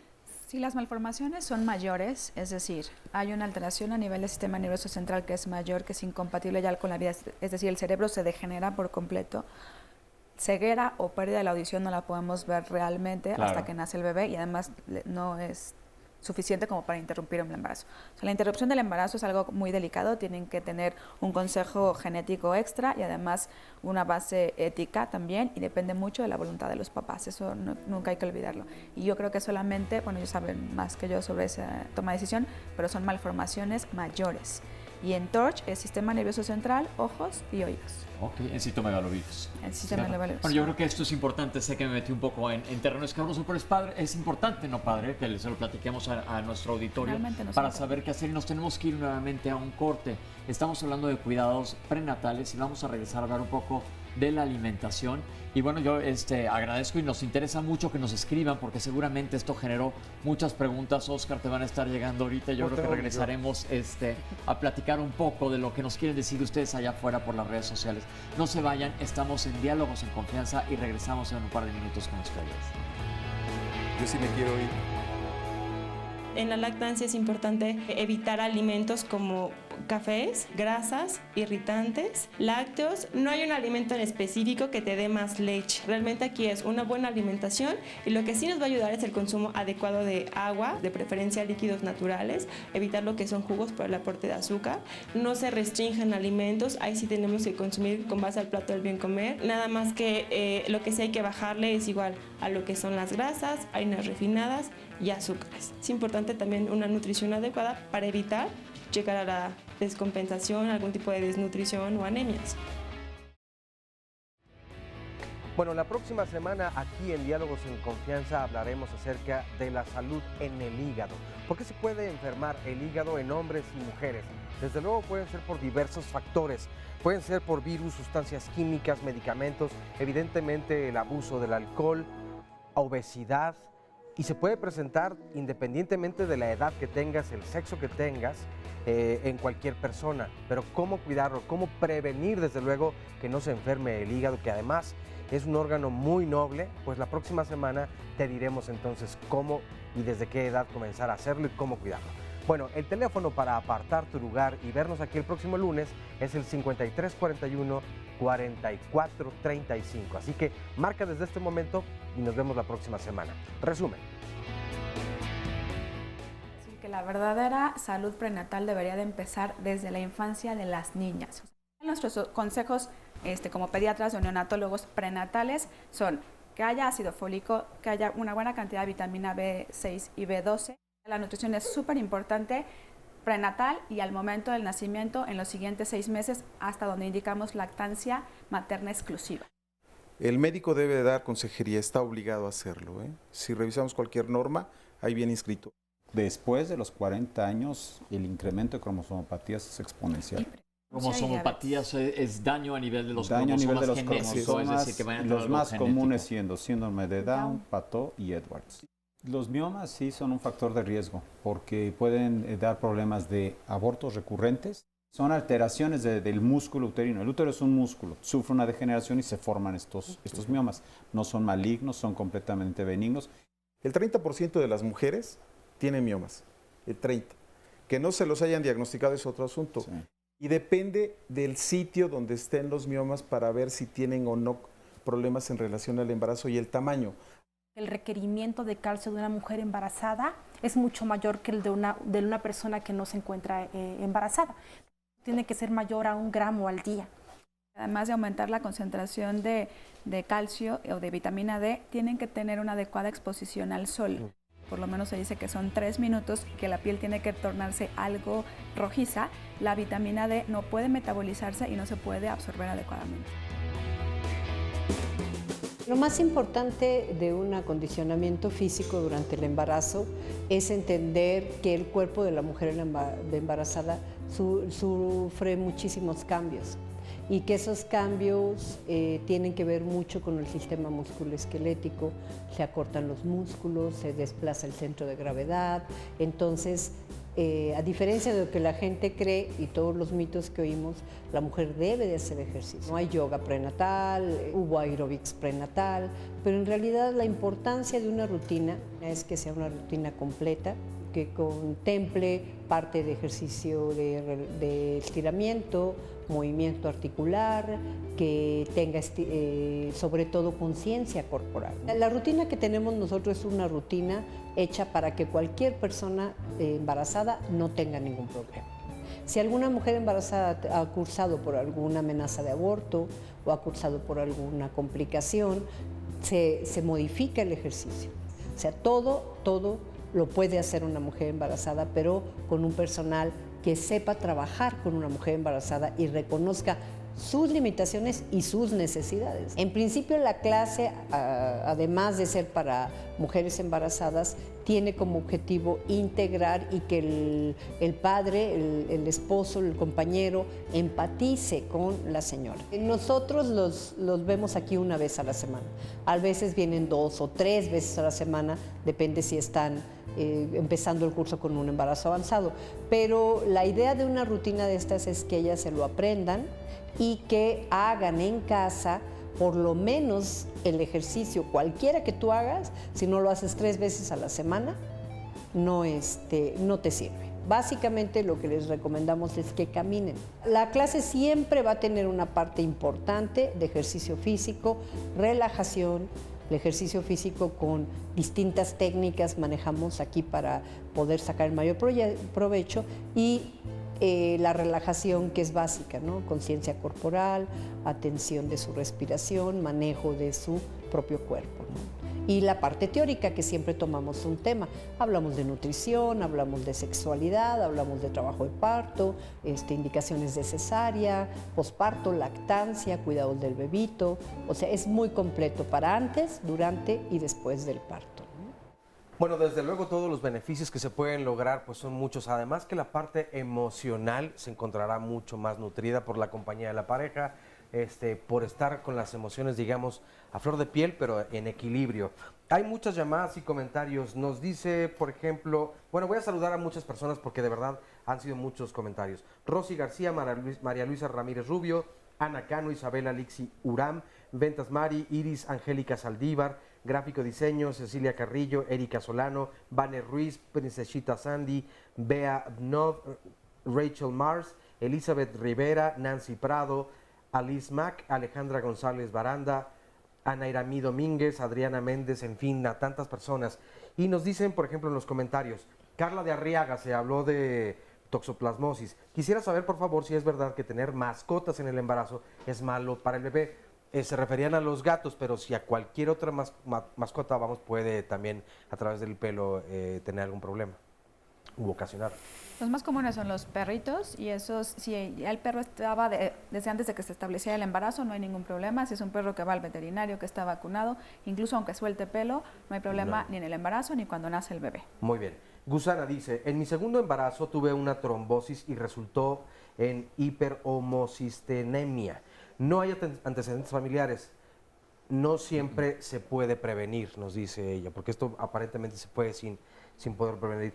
Yana Gil, hace 4 meses tuve a mi bebé, como fue prematuro, falleció al siguiente día. Ahora tengo 7 semanas de embarazo. ¿Qué cuidados debo tener para que mi embarazo no tenga ningún riesgo?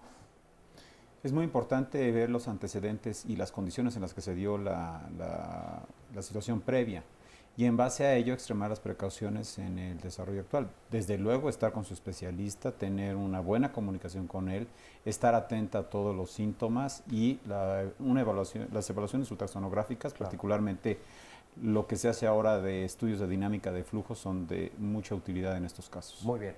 Perdón, también quisiera agregar un poquito. Hay instituciones que se dedican a manejo de este tipo de pacientes, como es el Instituto Nacional de Perinatología, que tiene pues ya implementado una serie de protocolos. ¿Sí? Entonces ahí puede ser una buena opción si los recursos no son altos, porque esto consume recursos, obviamente. Claro, muy bien. Nos dice Vale Hu, ¿por qué cada vez más los embarazos no llegan a término, es decir, a las 9 meses o 40 semanas? ¿Cómo influyen los contaminantes del medio ambiente? Y lo voy a juntar con otras llamadas, digo, yo sé que no se relacionan mucho, pero si no, no nos da tiempo. Nos dice compa Mariana Libertad y Rebeldía. Tengo 28 años, nunca he sido una mujer que se piense realizada como tal a través de la maternidad. De hecho, siempre había pensado que yo no quería tener hijos. Sin embargo, por una serie de circunstancias, esta postura se ha flexibilizado. Es larga la intervención, pero entonces, en un resumen, dice, bueno, sí quisiera entonces comenzar a pensar en un bebé. Sin embargo, ella dice, además de la salud física, piensa que la salud emocional es muy importante para la maternidad, porque habla de que antes o durante toda su vida nunca había pensado en tener bebés, sin embargo ahora empieza a cambiar y dice, quiero saber si emocionalmente de verdad estoy ya más estable porque no quiero arrepentirme cuando mi bebé nazca o cuando esté durante el embarazo y diga, pues siempre no lo quería, qué tan importante y a quién acudir para la salud emocional. Hoy en día es muy común que las mujeres posterguen la maternidad. Y cada vez nos encontramos con mayor frecuencia con personas que dicen no querer tener hijos, en tanto no se concienticen. Evidentemente que esta es una situación bien personal y en segundo término de la pareja, pero sí se tiene que estar consciente que cuando se posterga demasiado esa posibilidad, las posibilidades de que salga bien ese embarazo van disminuyendo en tanto más se acerca a los 40 años. En cuanto lo rebasa, las posibilidades todavía se vuelven más oscuras. Aun cuando nazcan niños bien, porque lo van a ver en la televisión, de que de 40 y tantos años, creo que por ahí hay una señora en Europa que tenía 60 y algo, En verdad, ella era madre sustituta. Se puede dar, son tratamientos muy caros, ¿sí? Son para publicarse nada más y vaya, no es lo usual. Lo usual es que la mujer piense en muchas cosas. Digo, hoy en día trabajan, hacen muchas cosas, como siempre ha sido, pero que piensen en la maternidad. Yo creo que ese es un papel importante que habrá que cumplir. Muy bien, una última llamada, este es de señor Bermúdez, dice, hace 3 años tuvimos una experiencia muy desagradable en Simigen. A un familiar no le detectaron preeclampsia a su debido tiempo, lo único que les interesaba es que se pagara por sus servicios, jamás la canalizaron a un centro especializado y tampoco le permitieron sacarla de ahí hasta que un vigilante le ayudó. Dice, hablan muy bonito acerca del protocolo prenatal, según ellos es un hospital de primer nivel, pero no supieron manejar la situación. ¿Me dejas contestarle? Sí, claro. Yo no trabajo para Simigen, y vaya, yo no tengo conflicto de interés, pero habría que evaluar ese tipo de comentarios porque desafortunadamente la gente en ocasiones se enfrenta a situaciones que el médico o el personal médico le comenta, pero que no hacen caso. Y hacen caso hasta cuando se les presentan el problema. Y es ahí donde se enojan.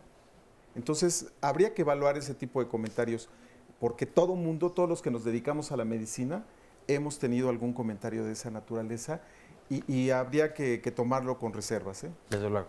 Bien, yo estoy acá de regreso con el público y nomás les digo que la señora en Europa que tuvo su bebé tenía 62 años y, como dicen, estimular a que la gente quiera tener bebés, pero cuando ese bebé tenga 20 ella va a tener 82, que tanto va a estar esperándola cuando regrese en la noche, con qué ganas. ¿Estará y tengo viva? aquí a Adela que me va a comentar un poquito sobre su embarazo. Platícanos, Adela, bienvenida. Hola, buenos días. Bueno, yo me embaracé justo cuando estaba saliendo de una salmonelosis. Venía de un plan alimenticio muy estricto y apenas me habían dado de alta y resulta que a la semana estoy embarazada. Entonces, no planeé mi embarazo de esa forma. Yo quería un cuidado prenatal y acudí a Simigen, precisamente con Lucy. Lucy me llevó todo lo que fue mi embarazo y tuvimos todos esos cuidados que debe de haber tenido antes de mi embarazo.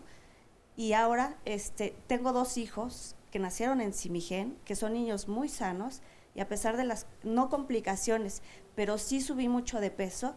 Tenía un peso bajo por mi estatura, pero subí demasiado peso. ¿Cuánto? En el primer embarazo subí 20 kilos, en el segundo embarazo subí 22 kilos.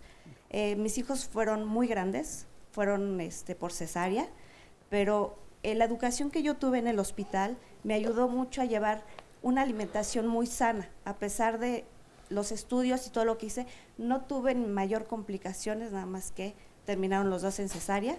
Y ahora mis hijos son sanos, llevan una alimentación muy sana para evitar todas las complicaciones que puedan tener por el peso, pero realmente estoy feliz y estoy contenta por haber acudido al hospital y haber llevado una educación previa a estos embarazos.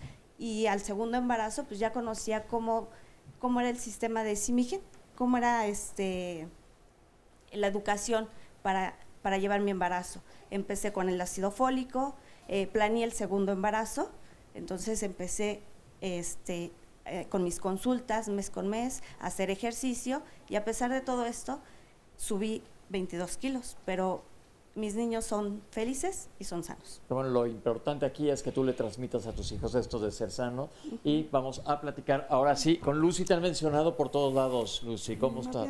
A Lupita y bueno, a mí. Afortunadamente tengo la bendición de tener la oportunidad de participar en el cuidado de estas mujeres. Cuéntanos qué haces tú. En el Centro de Investigación Materna Infantil estoy en el área de investigación. Formamos recursos humanos capacitados para educar a las mujeres en todo el proceso del embarazo.